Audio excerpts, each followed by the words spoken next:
Lectio Divina. Lectio Divina. Lectio Divina, une émission pour méditer, prier et vivre la parole de Dieu au quotidien. Lectio Divina. Lectio Divina. Le se flétrira, la fleur se fanera, mais la parole dit que jamais ne passera. Shalom frères et sœurs dans le Seigneur et soyez bénis en ce 17e dimanche des temps ordinaires. L'Église Notre Mère nous propose une méditation riche en enseignements et profonde dans l'édification de notre foi. Et cette méditation est tirée de l'Évangile de Jésus-Christ selon Saint Jean, chapitre 6, versets 1 à 15. Ainsi, chers auditeurs, auditrices, de Lectio Divina, nous vous invitons à vous préparer parce que maintenant, nous commençons notre méditation par une prière. Au nom du Père, du Fils et du Saint-Esprit. Amen. Esprit de feu, souffle du Dieu très haut et donateur de vie. Par ta puissance, viens saisir nos cœurs, viens nous recréer. Esprit Saint, toi qui remplis tout l'univers, viens en nos cœurs, viens Esprit du Seigneur, viens nous t'attendons. Rendons grâce au Seigneur pour cette méditation tirée de l'Évangile de Jésus-Christ selon Saint Jean, chapitre 6, versets 1 à 15. L'Évangile qui nous enseigne, qui nous révèle Jésus qui nourrit 5000 personnes. Acte qui surprend les contemporains de son temps, mais acte qui continue à nous interpeller aujourd'hui. Suivons la lecture. Évangile de Jésus-Christ selon Saint Jean, chapitre 6, 1er au 15e verset. En ce temps-là, Jésus passa de l'autre côté de la mer de Galilée, le lac de Tibériade. Une grande foule le suivait, parce qu'elle avait vu les signes qu'il accomplissait sur les malades. Jésus gravit la montagne, et là, il était assis avec ses disciples. Or, la Pâque, la fête des Juifs, était proche. Jésus leva les yeux et vit qu'une foule nombreuse venait à lui. Il dit à Philippe, « Où pourrions-nous acheter du pain pour qu'ils aient à manger ?» Il disait cela pour le mettre à l'épreuve, car il savait bien, lui, ce qu'il allait faire. Philippe lui répondit, « Le salaire de 200 journées ne suffirait pas pour que chacun reçoive un peu de pain. » Un de ses disciples, André, le frère de Simon-Pierre, lui dit, « Il y a là un jeune garçon qui a 5 pains d'orge et 2 poissons, mais qu'est-ce que c'est là pour tant de monde ?» Jésus dit, « Faites asseoir les gens. » Il y avait beaucoup d'herbe à cet endroit. Ils s'assirent donc, au nombre d'environ 5000 hommes.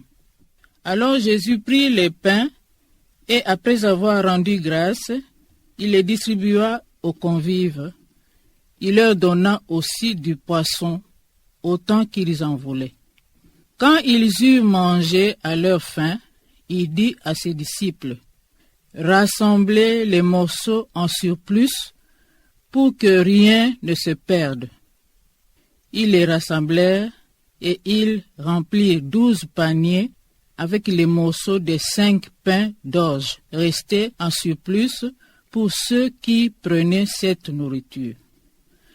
À la vue du signe que Jésus avait accompli, les gens disaient, « C'est vraiment lui, le prophète annoncé, c'est lui qui vient dans le monde. » Mais Jésus savait qu'ils allaient l'enlever pour faire de lui leur roi. Alors de nouveau, il se retira dans la montagne, lui seul. Acclamons la parole de Dieu. Louange à toi, Seigneur Jésus. Voilà le moment de méditer cette parole que nous venons d'écouter. Gardons alors quelques moments de silence pour intérioriser cette lecture. Mon Dieu, mon roi, je bénirai ton nom toujours et à jamais. Le Seigneur est tendresse et pitié, lent à la colère et plein d'amour. La bonté du Seigneur est pour tous, sa tendresse pour toutes ses œuvres. Que tes œuvres, Seigneur, te rendent grâce, et que tes fidèles te bénissent. Ils diront la gloire de ton règne, ils parleront de tes exploits. Après ces moments de silence, chers auditeurs, chères auditrices, ainsi que frères et sœurs avec moi ici au plateau, nous allons passer au moment de partage. Les partages de ce qui a attiré notre attention, les partages de ce qui a suscité notre intérêt. Suivons. Le verset qui m'a touché, c'est le verset 8 et 9. André, le frère de Simon-Pierre, lui dit, « Il y a là un jeune garçon qui a 5 pains d'orge et 2 poissons. Mais qu'est-ce que cela pour tant de monde ?» Le verset qui m'a beaucoup touché dans cet évangile est celui-ci. Alors Jésus prit le pain et après avoir rendu grâce, il le distribua aux convives. Je suis interpellé par le verset 5. Je cite, « Jésus leva les yeux et vit qu'une foule nombreuse venait à lui. Il dit à Philippe, « Où pourrions-nous acheter du pain pour qu'ils aient à manger ?» Je suis profondément touché par verset 5 et verset 9. Jésus leva les yeux et vit qu'une foule nombreuse venait à lui. Il dit à Philippe, « Où pourrions-nous acheter du pain pour qu'ils aillent à manger ?» Il y a là un garçon qui a 5 pains d'orgue et 2 poissons. Mais qu'est-ce que c'est là pour tant de monde? Là, nous venons de terminer notre première étape de Lectio Divina pour la seconde fois. Partageons maintenant le message que nous recevons de notre texte de méditation. À tour de rôle, nous allons suivre un et les autres. Jésus nourrit une foule affamée avec 5 pains et 2 poissons. Jésus a eu compassion de cette foule qui le suit comme des brebis sans berger. Cette foule qui a besoin de solutions à leurs problèmes, guérison physique et spirituelle et les enseignements. Dans ce monde qui manque de pain, l'évangélisation ne consiste pas seulement à parler du Christ pain de vie, mais aussi à mettre l'accent sur l'exercice de la charité. En tant que chrétienne, je ne dois pas être indifférente aux souffrances des autres. Je dois être prête à se donner pour l'épanouissement des autres. Il m'arrive aussi de partager le peu que j'ai avec les autres, parce qu'on dit chez nous, quand il y a pour un, il y a pour 10. Mais dans notre société, je me demande combien de Congolais se nourrissent selon les normes de l'OMS. Le bon sens a été remplacé par l'égoïsme. Chaque rencontre avec une personne en situation de pauvreté me préoccupe et je m'interroge comment contribuer à éliminer ou du moins à soulager sa marginalisation et sa souffrance. Mais la vie est tissée de respect et de générosité qui non seulement compense le mal, mais pousse à aller au-delà et à être rempli d'espérance. Dieu fait des merveilles là où semble que tout est fini. Jésus se sert de 5 pains et 2 poissons pour nourrir la grande foule. Cela implique que Dieu a besoin de ma coopération pour aider mes semblables. Il a besoin de moi, que je puisse participer à aider mes semblables. En effet, je dois être acteur avec Jésus pour fournir un effort alors personnel qui facilitera la réalisation de la mission du Christ sur ma vie. Le pain que Jésus me donne est surtout spirituel. C'est le pain eucharistique.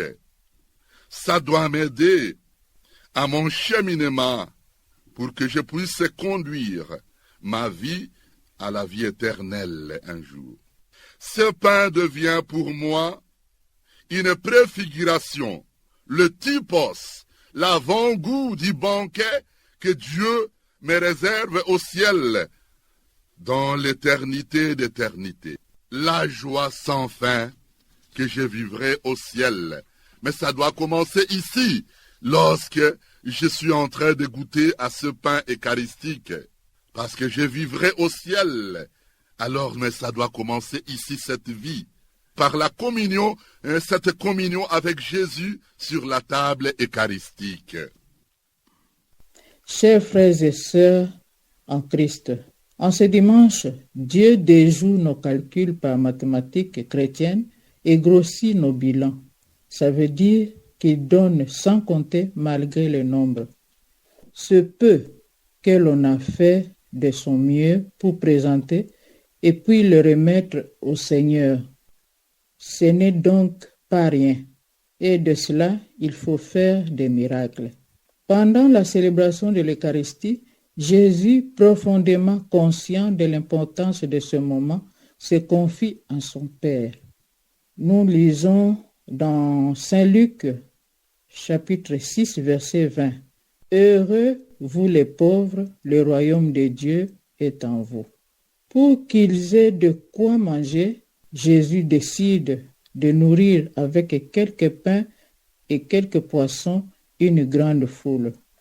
Avec la faim qui est dans ma maison, je sens que j'ai des besoins qui me font résonner en moi l'appel au partage et au don de moi-même.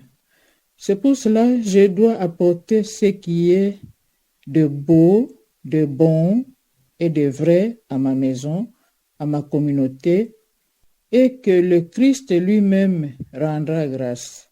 Amen. L'évangile de ce dimanche m'invite à suivre Jésus-Christ pour bénéficier de ses largesses. Je dois suivre Jésus pour que son regard découvre ma faim et pour qu'il m'enseigne la charité. L'évangile de Jésus me montre à suffisance que Jésus pose son regard vers moi et c'est pour mon bien. Je m'interroge parfois, pourquoi dois-je suivre le Maître et quel regard pose sur moi? Comme Jésus a un regard compatissant et restaurateur de la dignité humaine. Jésus vient de diagnostiquer que la foule qui le suivait a faim et de suite, il est préoccupé de leur donner à manger. C'est une manière de me dire de savoir partager avec les gens qui ont faim à mes côtés et de mettre la main dans la poche pour aider le démuni. Jésus me demande d'être soucié des gens que moi-même. Jésus fera pareil pour moi. Ne voyons pas dans cet acte de multiplication de pain la satisfaction matérielle et spirituelle seulement. Mais Jésus, dans cet acte-là, l'image de toute fin réelle, obstacle à l'épanouissement de l'homme. Que Dieu m'aide à saisir, être à sa suite, pour me rassasier de lui, pour apprendre à m'estimer et savoir partager le peu pour ma satisfaction, pour le bonheur de tous et pour sa grande gloire. Amen. Préparez notre réponse à l'invitation du Seigneur. Lui qui nous a parlé au travers de sa parole. Quelle réponse donnes-tu au Seigneur à son interpellation, à son invitation, à son message adressé personnellement à vous?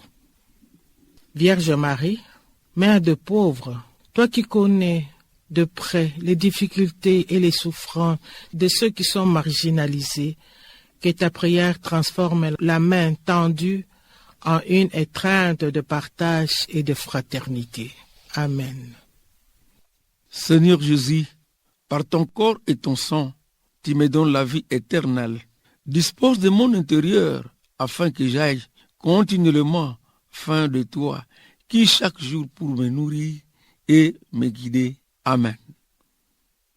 Mon Dieu, Aujourd'hui, je viens à toi, mon roi, avec ce que je suis, mes talents, ma disponibilité, parfois relative, et ma bonne volonté. Amen. Ô Seigneur Jésus, augmente à moi la foi pour que je puisse participer activement à l'œuvre de l'annonce du royaume pour le bien de mes frères et sœurs, aussi bien que dans le mystère de la Sainte Messe. Que je puisse communier au pain eucharistique avec respect profond pour qu'un jour je participe au banquet de la vie éternelle que Dieu a préparé pour ses enfants au ciel. Amen. Nous voici lentement et sûrement à la fin de notre émission Lectio Divina de 17e dimanche des temps ordinaires, où Jésus fait la multiplication de pain. Ce thème de multiplication de pain nous révèle à la fois aussi Jésus comme pain de vie. C'est lui qui vient donner des réponses à nos questionnements, mais c'est lui qui vient apaiser notre faim, la faim de la parole du Seigneur, la parole de Dieu, la faim à nos différents problèmes. Il est le pain qui nous donne la vie, parce qu'en dehors de lui, il n'y a pas de vie. Si en ces temps, il y avait 5 pains et 2 poissons, moi aujourd'hui, j'ai aussi les valeurs, les talents que je dois mettre à la disposition de Jésus pour que son royaume puisse s'étendre. Voilà pourquoi, chers auditeurs, chères auditrices, cet évangile de Jésus-Christ, tiré de Jean, chapitre 6, versets 1 à 15, devient pour nous une référence et une source d'inspiration qui nous révèle que Jésus est réellement ce pain de vie et Jésus est réellement celui qui apaise notre faim. C'est pourquoi, finalement, Jésus nous demande de ne rien perdre, ramasser tout ce qui est resté, pour dire que en lui, il n'y a pas de perte. C'est l'économie et la rationalité, une nourriture qui doit rester permanente, inépuisable, parce qu'il n'y a ni perte chez lui, il n'y a ni manque dans ce qu'il offre pour notre salut. Voilà, chers auditeurs, chères auditrices, nous voici à la fin de notre émission. Avec joie, nous rendons grâce au Seigneur et nous remercions tous ceux qui nous ont aidés à réaliser cette méditation. Au plateau, nous avons Maman Marie-Jeanne Maloulou Epunzola, coopératrice paulinienne de la paroisse Marie Auxiliatrice, Massina Abattoir. Je m'appelle Jérôme Louemba Luzolo, fidèle de la paroisse Christ-Roi Kassavubu. Maman Marie-Paul Kabessa, coopératrice paulinienne de la paroisse Saint-Michel à Bandal. Maître Exupéry Bouende, coopérateur paulinien. à la technique, nous avons Olivier Nguessi et à la réalisation, sœur Rita Almichi, fille de Saint-Paul. Ensemble, célébrons le 17e dimanche de temps ordinaire avec les miracles de multiplication de pain.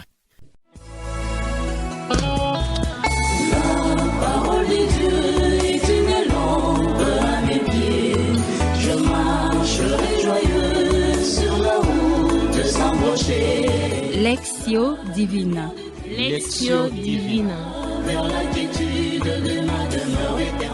Lectio Divina, une émission pour méditer, prier et vivre la parole de Dieu au quotidien. Lectio Divina. Lectio Divina.